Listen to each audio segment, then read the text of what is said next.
Alhamdulillahi Rabbil Alamin. Wassalatu wassalamu ala asrafil anbiya'i wal mursalin Nabiyina Muhammadin wa ala alihi wa sahbihi ajma'in, amma ba'du.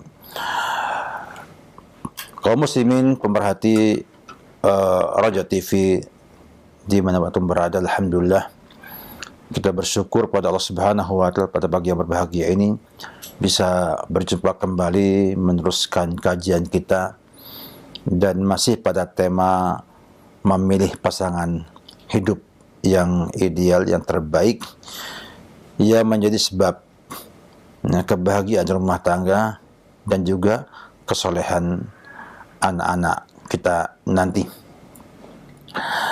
Kita bahas pada perjumpaan terdahulu seputar data yang dibutuhkan untuk mengambil keputusan meminang pasangan yang kita pilih. Kemudian juga kita sudah sampaikan juga tentang bagaimana kita minta pendapat orang yang ahli di bidangnya, yang punya pengalaman, yang punya ilmu, agar pilihan kita itu mendekati ideal minimal, ya, walaupun tidak sampai pada tahapan ideal. Maka pada pagi ini kita membahas yang ketiga, yaitu tentang istikharah. Jangan lupakan Allah Subhanahu wa taala dalam kita memilih pilihan tersebut. Nah, kita butuh taufik Allah Subhanahu wa taala, kita butuh keberkahan Allah Subhanahu wa taala untuk membuat pilihan kita itu lebih tepat dan lebih berkah insyaallah taala. Maka dibutuhkan ada istikharah. Istikharah dalam bahasa adalah memilih atau minta dipilihkan.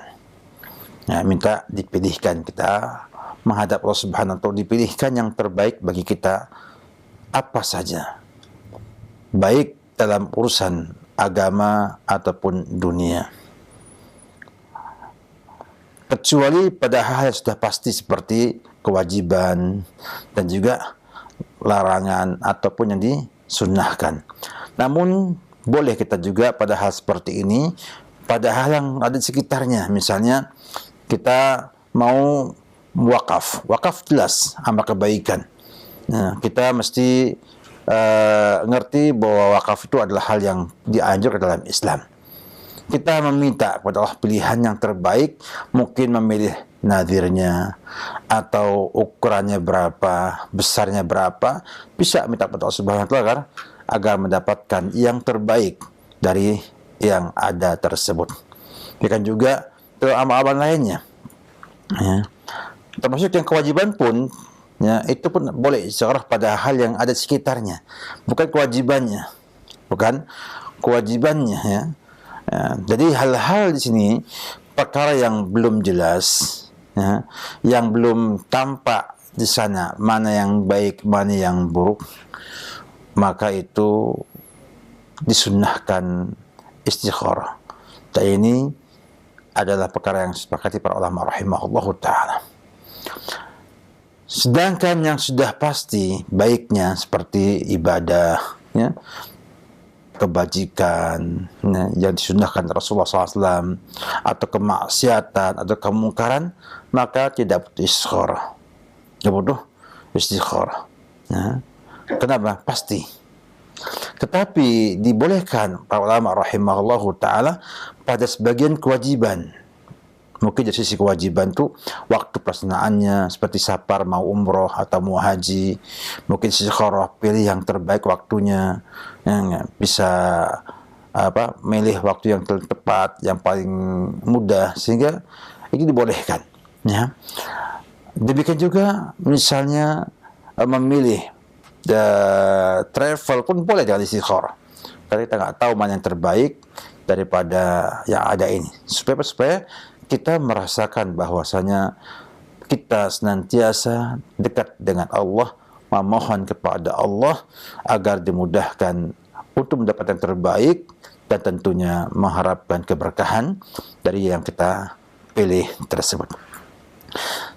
Pernikahan termasuk amalan, ya, yang membutuhkan keputusan, ya, yang terbaik. Salah memutuskan berefek masalah, ya.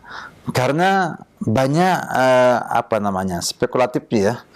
Misalnya seorang wanita menerima laki-laki yang mungkin baru dikenalnya sebulan 2 bulan, atau mungkin setahun 2 tahun, atau dikenalnya hanya lahirnya saja, ya, lahiriahnya aja, dan tidak tahu bagaimana akhlak batinnya.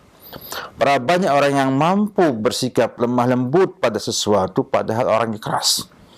Nah, orangnya keras, sehingga ketika sebelum menikah dia orang yang lemah lembut, yang demikian mudahnya bercanda, ya, bergurau dengan sang wanita. Ketika sudah menikah tampak aslinya, apa aslinya, bahwa dia itu bukan hal yang seperti itu. Artinya itu hanya dibuat-buat olehnya untuk mendapat kata meraih sang pujaan hatinya tersebut. Dan itu jadi banyak. Nah, sehingga banyak keluhan setelah menikah, mengeluh tidak sama seperti yang dulu. Oleh karena itu, butuh istikharahnya adalah untuk minta kepada Allah pilihan, ya, agar keputusannya tepat, dan agar supaya Allah memberkahi, ya, dan menolong kita semua, ya, kepada kebaikan baik dunia maupun akhirat. Nah, oleh karena itu para ulama rahimahullah mensunnahkan hal ini dan menganggap sebagai perkara yang sunnah untuk minta istikharah ini. Saya tidak bahas salat istikharah secara khusus, ya, karena itu bedanya di fikih. Ya. Kita akan bahas etika, ya, etika dalam istikharah. Ya. Ada beberapa hal yang perlu kita perhatikan dalam istikharah ini. Minta dipilihkan. Yang pertama adalah menghadap kepada Allah dengan benar dan sungguh-sungguh, agar Allah tunjukkan kepada kita kebaikan dan dibebaskan dari semua yang tidak baik, berupa kebingungan, ya, atau ketidakpastian, ya. Dan juga mohon hidayah untuk benar dalam keputusan, untuk benar dalam bersikap, ya, dan benar-benar kita itu memohon kepada Allah Subhanahu wa Ta'ala agar diberikan keberkahan pada keputusan yang kita akan lakukan tersebut. Ya. Sehingga etika doa dan syarat-syaratnya harus terpenuhi agar Allah mengabulkan permintaan kita tersebut. Yang kedua, bahwa seorang harus tenang, ya. Artinya orang itu ketika istikharah harus tenang. Dalam artian dia belum bertekad penuh untuk menetapkan satu pilihan. Sampai disampaikan dalam sebuah hadis, karena Rasulullah SAW yu'allimuna al-istikharata fil umuri kama yu'allimuna surata minal Qur'an. Rasulullah dulu, itu mengajarkan kami, kata para sahabat, istikharah dalam semua perkara, ya, sebagaimana beliau mengajarkan kami surat dari Al-Quran. Yaqulu, beliau mengatakan, idza hamma ahadukum bil amri falyarka rak'ataini min ghairil fardhah. Dia bersabda, apabila ada keinginan pada kalian untuk berbuat sebuah keputusan ataupun satu urusan, maka hendaknya sholat 2 rakaat yang bukan wajib. Hadis riwayat Imam Al-Bukhari rahimahullahu ta'ala. Sehingga ada bahasa hamma. Hamma itu artinya apa? Terbesit di hati, sehingga, ya, belum tampak pada dia yang baik dan yang buruk, atau belum tampak padanya yang terbaik apa, sehingga ia berharap dengan salat istikharah ini, ya, salat istikharah ini, ya, akan mendapatkan yang terbaik, ya, kan, mendapatkan yang terbaik, ya. Etika yang ketiga adalah bahwa kita hendaknya meminta pendapat orang dulu yang ahli di bidangnya sebelum istikharah, agar kita lebih mantap, karena kita punya data semua, data kita miliki lengkap, ya, ada data aktual di lapangan, ada nasihat orang yang bidangnya di situ, kemudian baru kita memohon kepada Allah Subhanahu wa Ta'ala. Dan jangan tergesa-gesa dalam ijabah doa ini. Ya. Yang berikutnya, yang keempat adalah melakukan salat 2 rakaat. Ya. Salat 2 rakaat istikharah, ya. Tamat salat istikharah 2 rakaat yang bukan wajib. Yang bukan wajib. Kata Nabi, "Faliyar ka rakaatani min ghairil fardhah."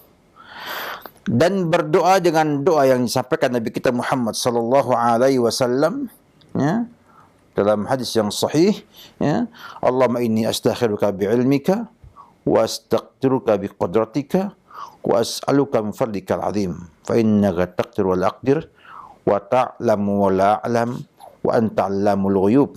Allahumma in kunta ta'lamu anna hadzal amra khairun li fi dini wa ma'ashi wa aqibati amri aw qal ajilin amri wa ajilihi faqdurhu li wa yassirhu li thumma barik li fih wa in kunta ta'lam an hadzal amra syarrun li fi dini wa ma'ashi wa aqibati amri aw qala ajilihi wa ajilihi fasrif anni wasrifni anhu waqdur li khaira haitsu kana.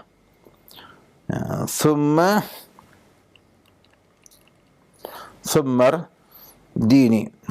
ardini, ya, dan nyampaikan hajatnya setelah itu. Dalam doa ini Nabi sampaikan bahwa kita pertama mengakui bahwa kita sedang memohon adalah pilihan yang terbaik. Kenapa? Karena Allah Maha mengetahui. Kita nggak tahu apa yang akan baik bagi kita di masa akan datang. Allah Maha tahu. Dan Allah pun mampu menakdirkannya. Jadi minta pilihan dan minta ditakdirkan yang terbaik. Karena Allah itu Maha Kuasa, kita nggak punya kuasa. Dan Allah itu adalah Allamul Ghuyub, mengetahui hal-hal yang gaib. Ada iman di sana pada orang yang istikharah ini, iman yang benar, yang tulus, ya, yang murni, bahwasanya Allah itu Maha mengetahui, Maha Kuasa. Maka yang Maha mengetahui yang terbaik dan Maha Kuasa untuk mewujudkan yang terbaik, itu yang akan mampu memberikan yang terbaik kepada kita. Nah.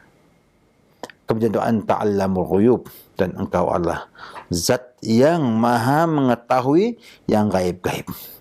Ini ada akidah besar, ya, akidah yang penting pada setiap muslim, bahwa harus yakin Allah Maha mengetahui yang kita kerjakan sekarang atau yang terbaik yang belum kita kerjakan.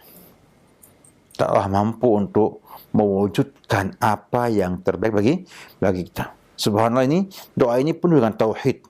Dengan apa? Dengan tauhid kepada Allah Subhanahu wa Ta'ala. Baru mengatakan, ya Allah, bila engkau mengetahui bahwa urusan ini terbaik untukku dalam agamaku, agama pertama. Ya. Kalau mukmin itu ingat dengan akhirat melebihi dunianya. Baru wa ma'ashi, dan kehidupanku.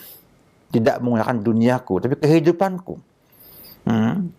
Wa aqibati amri, dan akibat urusan ini, efek daripada urusan tersebut. Atau mengatakan yang ajil amri au ajilihi, yang cepat atau yang akan datang. Apa yang kita minta pertama, faqdurhuli, minta ditakdirkan itu ada. Yang kedua, ya wa yassirhuli, dimudahkan untuk itu. Ya. Dan yang ketiga, minta diberkahi. Tadi berkahi. Jadi lihat ya, kita minta pertama adalah ditakdirkan kalau itu baik bagi kita, artinya dimudahkan untuk terwujudkan itu. Yang kedua, dimudahkan urusannya. Yang ketiga, minta keberkahan. Azim ya, hal yang agung. Doa ini doa yang sangat agung ya, dari kita kepada Allah Subhanahu wa taala. Sebaliknya katanya, bila hal ini ya Allah Engkau ketahui buruk bagiku dalam agamaku, kehidupanku, dan juga akibatu amri, artinya efek akibat daripada urusan tersebut, baik yang cepat sekarang atau yang akan datang. Mintanya apa? Mintanya juga 3. Pertama, fasrifhu anni, jauhkan ia dariku. Yang kedua, wasrifni anhu, dan jauhkan aku dari dia, dari urusan tersebut.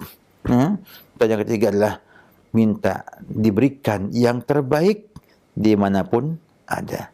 Artinya diminta dijauhkan dari itu semua bila buruk. Ya. Pertama, keburukan jauh dari kita. Yang kedua, kita jaga keburukan. Baru minta ditakdirkan yang terbaik untuk kita. Ya. Baru ngomong thumma ardini, kemudian ridholah kepadaku dalam hal ini. Ini apa hajatnya? Hajatnya misalnya melamar, hajatnya mau pergi kemana, ini disampaikan. Agar apa? Agar Allah ijabahi, akan dapatkan kebaikan dalam diri seorang muslim. Yang terakhir adalah efek daripada istikharah. Ya, efek daripada istikharah. Banyak kita yang salah dalam menilai hasil istikharah ini. Ya.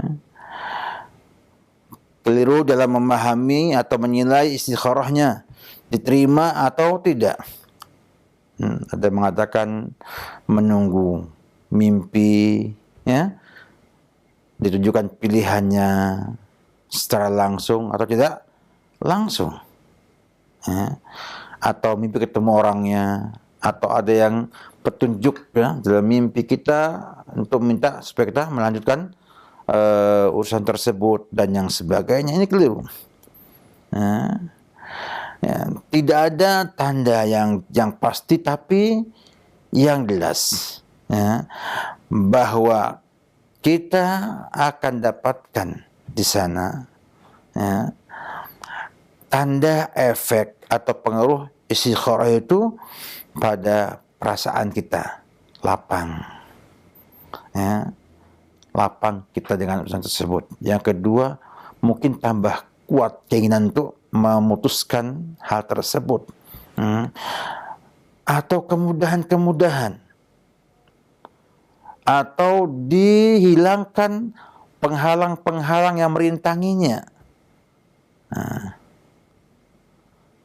Kenapa kita minta ditakdirkan untuk mendapatkannya, dimudahkan dan dikasih keberkahan. Dan bila sebaliknya itu keburukan, Allah akan palingkan dia jadi hal tersebut.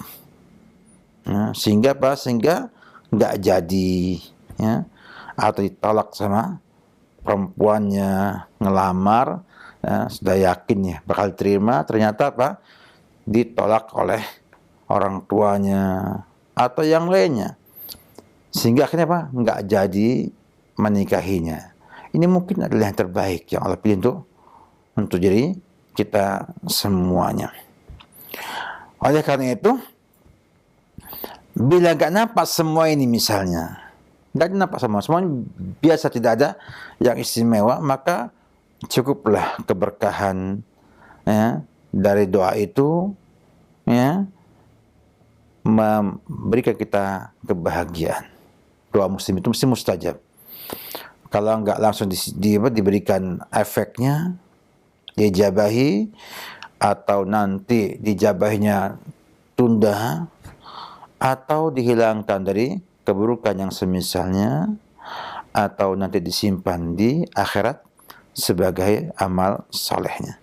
Sehingga tidak ada yang rugi dalam beristikharah ini. Kenapa? Karena kita sudah memutuskan urusan kita bersama Allah Subhanahu wa Ta'ala. Artinya kita sudah meminta Allah keberkahan dan juga kemudahan. Bila dimudahkan, itulah jodohnya kita. Bila tidak, maka itu yang terbaik bagi kita semuanya. Dengan demikian, ya, jelaslah bahwa istikharah ini jangan dilupakan. Jangan dilupakan. Karena dia penting sekali.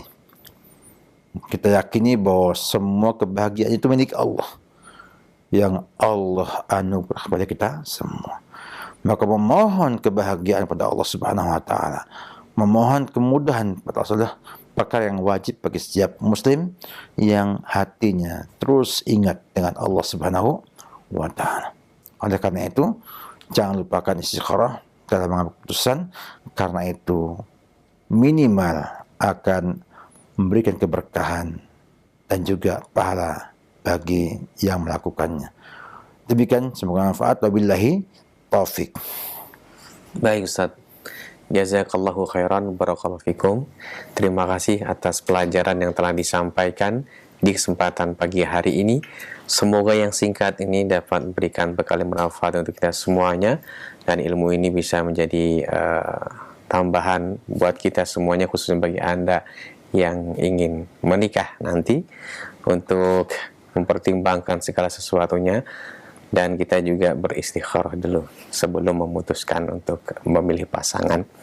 Selanjutnya kami akan berikan kesempatan, silakan kami bacakan terlebih dahulu dari pesan singkat Ustaz dari Ummu Zain di Samarinda, Kalimantan Timur. Assalamualaikum Ustaz, bolehkah saya tidak bertegur sapa dengan saudari saya? Alasannya seperti ini Ustaz, saudari saya ini menikahi laki-laki non-muslim, dan masalahnya Ustaz, saudari saya ini membawa masuk hingga tinggal bersama kami di satu rumah. Nah, bolehkah saya memusuhinya Ustaz? Silahkan. Ya. Alhamdulillah, memang ini adalah sebuah musibah, ya, sebuah ujian kita semuanya. Bila kita punya kerabat, adik ataupun kakak ataupun kerabat dekat yang melanggar ketentuan syariat Islam, khususnya pada larangan yang keras seperti menikah dengan non muslim, ya ini terlarang dalam Islam. Nah, bagaimana sikap seorang yang ketika mengingkari hal tersebut, apalagi tinggal bersama di sebuah rumah, ya, dengan keluarga besar yang ada? Maka seorang muslim hendaknya melihat kepada maslahat dan mudarat yang ada. Apakah dengan dihijrahi, tidak ditegur, tidak diapakan, itu akan membuat dia sadar, membuat ia merasa bahwa ia telah berbuat salah, atau malah itu membuat ia yakin kalau menikahi itu yang terbaik. Kenapa? Karena orang kadang-kadang disikapi begitu malah dia merasa apa? Merasa benar dan merasa bahwa ia itu tidak masalah, sehingga akhirnya jadi nggak baik. Maka kondisi seperti ini timbang kembali. Kenapa? Karena untuk maslahatnya dia. Atau nanti dengan sikapi dengan tidak ditegur itu akan membuat orang lain simpatik dengan dia, atau malah membela dia. Maka saya lihat ini tidak baik dihijrahi, tidak baik tidak disapa dan tegur sapa. Apalagi larangan kita untuk menghijrahi saudara kita selama tiga hari, kecuali maslahatnya besar. Artinya dengan dia disikapi begitu, dia akan mikir, oh saya apa salah dalam hal ini. Kalau ini nggak didapatkan, maka jangan hijrahi dengan cara tidak tegur dan sapa. Mungkin lebih baik dengan akhlak yang mulia, kita baikin, kita nasihati, sampaikan hukumnya, ajak dia belajar agama, ya, yang mungkin dengan ia ngaji agama tersebut, lama-lama dia tahu kewajibannya dan akhirnya mengatakan bahwa pernikahan saya tidak benar. Akhirnya dia bisa meninggalkan suaminya tersebut. Karena saya yakin mereka berbuat itu ada dua kemungkinan. Pertama, nggak tahu hukumnya. Yang kedua, karena mendahulukan nafsu. Artinya mendahulukan syahwat yang dimilikinya. Sudah kadung cinta, sudah kadung senang, sudah kadung kasmaran dengan dia, sehingga apapun juga dia tidak mempedulikan. Maka dua ini dibedakan dalam menyikapinya. Atau sekali mendakwahkan sang laki-laki, ya, suaminya itu untuk masalah Islam, sehingga itu lebih baik daripada kita menyikapi dengan tidak baik, ya akhirnya membuat mereka tambah jauh. Dan dikhawatirkan nanti yang putri ini bisa pindah agama dengan sang suaminya. Maka butuh sebuah dakwah kepada mereka yang telah kalau saya ngomong terkena, ya, musibah ujian yang seperti ini. Oleh karena itu, langkah pertama kita memuji Allah Subhanahu wa taala yang telah menyelamatkan dari hal seperti itu. Nah, kita memohon sama Allah dulu, ya, mensyukurinya bahwa alhamdulillah alladzi afana mimma tuliya bihi. Ya. Kemudian mencoba untuk mendakwahinya. Pertama adalah aqrabin, kerabat kita. Anzir ashiratakal aqrabin, kata Allah Subhanahu wa taala. Ya, didakwahi. Dakwahi dua-duanya. Ya, kalau kemudian bisa sadar sang suami itu kemudian masuk Islam, tinggal dinikahkan ulang, selesai. Ya, selesai. Jadi muslim saja, itulah indah. Kebaikan kepada yang mendakwahi banyak dapatkan pahala besar. Ya. Sehingga seorang muslim atau muslimah harus memiliki kekuatan ilmu dan akal dan agama, sehingga memandangnya kepada kemaslahatan yang terbaik untuk sang saudari tersebut, juga ibu dan keluarga yang ada di sekitarnya. Jangan mengambil sikap yang keliru, akhirnya menghasilkan efek yang tidak baik atau lebih buruk daripada yang sudah ada. Wallahu a'lam bishawab. Syukron Ustaz, terima kasih atas jawabannya. Semoga menjadi bermanfaat bagi yang bertanya khususnya dan kita semuanya. Selanjutnya kami akan bacakan dari pesan singkat kembali dari saudara kita yang bertanya. Assalamualaikum Ustaz. Maaf, saya ingin bertanya dalam perkara istikharah ini. Sebelumnya saya adalah security perumahan. Jam kerja saya 12 jam, tapi di dekat rumah. Dan dalam perjalanan kerja ini, kadang melewati beberapa sholat, dan saya tidak bisa mengerjakannya berjamaah dan tepat waktu karena harus menunggu patroli yang balik atau sedang menjaga dan lain sebagainya. Nah, beberapa hari yang lalu saya ada tawaran kerja di Bogor untuk kerja kontraktor, tapi jauh dan jarang pulang sebulan atau 2 bulan sekali. Sedangkan saya punya anak kecil yang saya harus bimbing untuk masalah agama, khususnya dari sholatnya. Pertanyaannya Ustadz, apakah saya perlu sholat istikharah untuk memilih pekerjaan tersebut? Yang kedua, bagaimana meyakinkan istri saya bahwa azab Allah sangat pedih jika saya lalai dalam beribadah? Silakan. Iya. kata kaidah usul dikatakan al-hukmu ala syai'in far'un an tasawwurihi. Hukum itu sesuai dengan persepsi yang dimilikinya. Artinya seorang yang tugasnya sebagai satpam tentu harusnya punya persepsi yang benar. Apa itu satpam itu? Dia menjaga keamanan. Artinya resiko adanya kekisruhan ataupun hal-hal yang nggak baik itu kan ada setiap saatnya. Ya. Ya, enggak? Sehingga otomatis ya, dia nggak sama dengan orang yang punya tugas lainnya. Dan alhamdulillahnya masih ada pergantian apa? Sip. Atau bisa minta sama temannya berkompromi untuk saling mengganti pada posisi sholat kalau memungkinkan.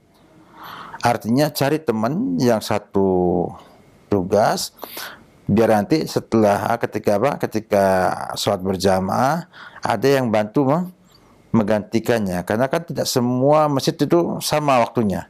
Ada yang agak lambat, ada yang agak cepat. Sehingga yang harusnya cepat, yang harusnya ambil yang lambat, bisa. Namun bila nggak memungkinkan terjadi seperti itu, maka karena tugasnya adalah keamanan, itu diberi rukhsah oleh Islam untuk tidak berjamaah. Sehingga kita lihat di banyak negara, khususnya Saudi Arabia, di Makkah Madinah itu banyak polisi yang jaga di Masjidil Haram itu nggak sholat berjamaah. Dia sholat berjamaah dengan kawan-kawannya aja, padahal di Masjidil Haram jaga pintu Masjidil Haram, kemudian ada imamnya dengar takbirnya, dengar baca Qur'annya, tapi dia nggak bisa sholat, dia berdiri. Setelah teman-temannya yang sholat berjamaah itu selesai mengajikan dia baru sholat berjamaah dengan kawan-kawan yang segrupnya gitu. Artinya secara hukum dia kan wajib ikut adzan dan qomat yang ada di situ. Tapi karena keamanan adalah hal yang penting, ya, yang penting dan sangat dipentingkan, maka akhirnya mereka tidak berjamaah dengan imam tersebut, berjamaah sendiri. Itu pada posisi mereka rame-rame. Kamai betulnya itu.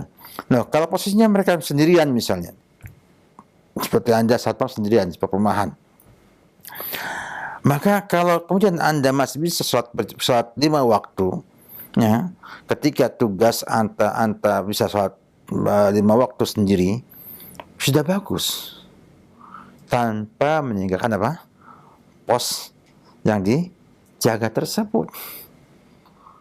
Enggak. Dan Allah tahu niat kita bagaimana, tahu. Artinya kita itu tidak berjamaah karena terhalang oleh tugas menjaga keamanan. Dan keamanan ini subhanallah, ya enggak, rasa aman ini membuat Allah membolehkan kita sholat sambil jalan. Nah, bahkan sholatnya pun tidak sama dengan sholat yang biasanya itu. Ya. Nah, bahkan boleh sambil berlari sholatnya. Nah, artinya naik kendaraan, tidak menghadap kiblat. Kalau kondisinya memang sangat tidak aman. Sehingga aman sangat penting sekali. Sehingga seorang yang sudah memilih menjadi satpam keamanan harus tahu risikonya bahwa ia tidak mampu berjamaah bersama imam, tapi itu bukan salah dia. Artinya ada uzur bagi dia enggak jamaah dengan imam tersebut. Ya, satpam itu boleh tidak berjamaah. Tapi kalau dia rame-rame, ya enggak, maka usahakanlah bergantian untuk berjamaah. Minimal nanti dia sholatnya berjamaah dengan kawan yang satunya tersebut. Ini yang pertama yang perlu dipahami sebagai pertimbangan. Yang kedua, kalau untuk istikharah, maka boleh aja bila dua pilihan, satpam dekat rumah bisa mendidik anak-anak, kan gitu. Dengan apa? Dengan tugas di luar bisa jamaahnya sholat berjamaah, ha? Tapi jarang pulang ke rumah, maka timbang mana lebih maslahat. Lebih maslahat. Kalau dilihat bahwa anak Anda membutuhkan pendidikan dari Anda sendiri, dan Anda mampu mendidiknya, maka pilih yang mampu mendidik anak tersebut. Nah, bisa didik istri juga, sehingga antum bisa menggunakan hak-hak Anda, dan istri hanya tidak berjamaah itu pun udurnya ada. Udurnya ada. Nah, ini saya lihat lebih baik ketimbang apa? Menjauh. Memang dapatkan waktu sholat 5 waktu di masjid, tetapi hak-hak anak istri itu tidak bisa tertunaikan dengan baik. Nah, maka silahkan ditimbang kembali, ya, apa saja yang perlu dilihat di kerja yang akan datang dan yang sudah ada. Menjadi istikharah. Allah Subhanahu wa taala milih yang terbaik bagi saudara. Mudah-mudahan diberikan yang terbaik dalam hal ini. Wallahu a'lam bishawab. Baik, Ustaz, barakallahu fikum. Selanjutnya kami akan berikan kesempatan, silahkan untuk Anda yang ingin menghubungi kami dan bertanya langsung kepada Ustadz.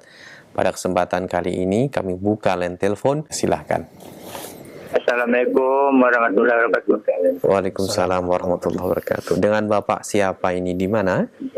Pak Yunaldi di Lubuk Basung di Kabupaten Agam. Ya, Pak Yunaldi, silahkan pertanyaannya.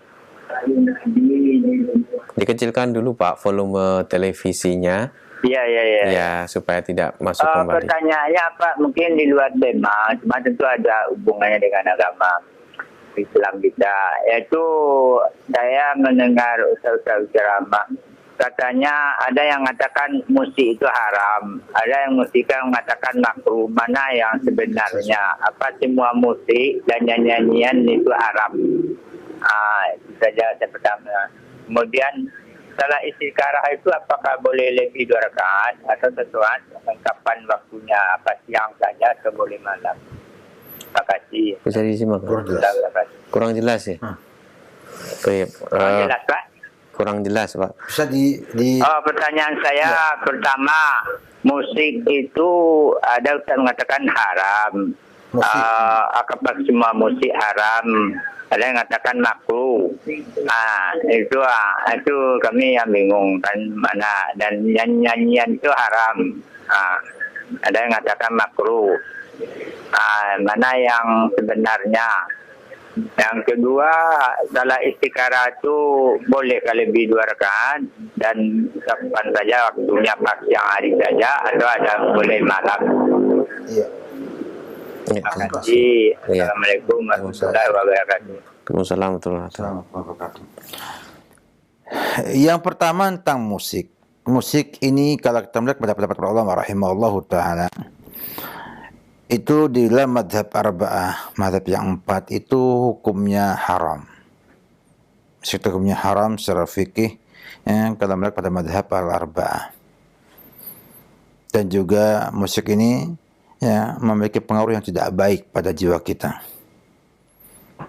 Artinya, kalau orang kemudian melihat kepada efek musik pada manusia, ya, akan didapatkan banyak yang membuat manusia itu jadi lemah. Jadi lemah semangatnya. Bahkan kadang-kadang mereka ini tidak lepas yang sudah sudah hidup dengan musik ya setiap saatnya itu daripada minuman keras.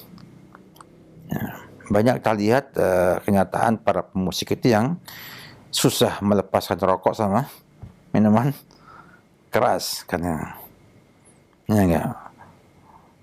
Ini jadi efek-efek yang kita lihat di alam nyata yang kita miliki ini. Nah, sehingga orang akan lebih memperhatikan kecantikan dan juga bentuk lahiriahnya ketimbang memperhatikan apa bentuk batinnya. Walaupun atas dasarnya banyak ya, kata Nabi SAW bahwa akan ada kaum yastahilna hirra wal harira wal ma'azim. Ada kaum yang akan menghalalkan ya, perzinahan, menghalalkan sutra dan juga alat-alat musik dalam Sahih Bukhari. Sehingga yang benar wallahu a'lam bishawab adalah yang mengharamkan musik. Dimana musik ini lebih benar. Nah, apalagi musik yang kita lihat sekarang ini ya, dengan berbagai jenisnya, dari yang mulai jazz ya, sampai yang rocknya, metal misalnya, itu tidak sama sekali menampilkan akhlak yang mulia ya dalam penampilan yang mereka lakukan. Bahkan banyak yang jadikan musik sebagai Sebagai alat untuk berleha-leha, persantai santai, makanya namanya hiburan, ya kan? Sehingga tidak sesuai dengan ruhnya Islam dalam hal ini.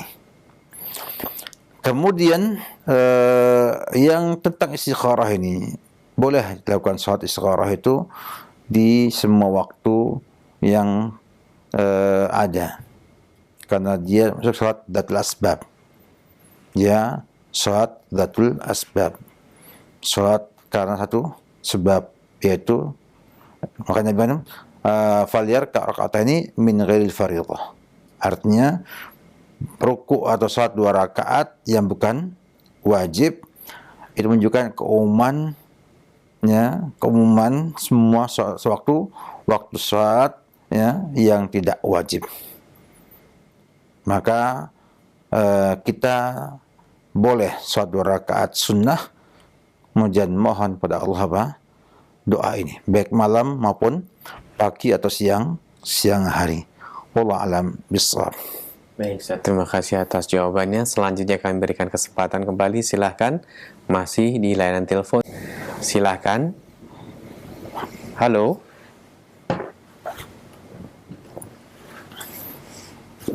Halo. Belum tersambung, Ustaz. Kami bacakan dari Assalamualaikum, nama saya Imam. Saya rencana mau melamar seorang perempuan, Ustaz. Dalam hal sholat istikharah, apakah ada waktu-waktu tertentu untuk melaksanakan sholat istikharah? Dan adakah doa-doa tertentu, Ustaz? Terima kasih, Ustaz. Tidak ada waktu tertentu ya. Dia bebas kapan saja. Yang kedua, doanya ada contohnya, tapi tidak harus pakai itu. Nah, Nabi mencontohkan doa yang kita tadi, bahwa kita berdoa dengan doa tersebut, namun tidak mesti dengan doa itu. Artinya bisa dengan cara lainnya, dengan bahasa Indonesia pun boleh, ya, atau dengan bahasa yang kita pahami lebih baik, ya, sehingga kita meminta pada Allah pilihan.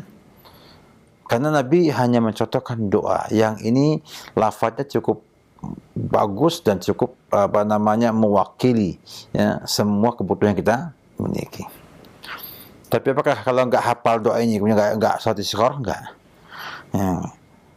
Ya, tidak mesti harus dengan bahasa Arab atau doa yang pas dengan lafadz yang Nabi pernah ajarkan kepada para sahabat radhiyallahu anhum ini.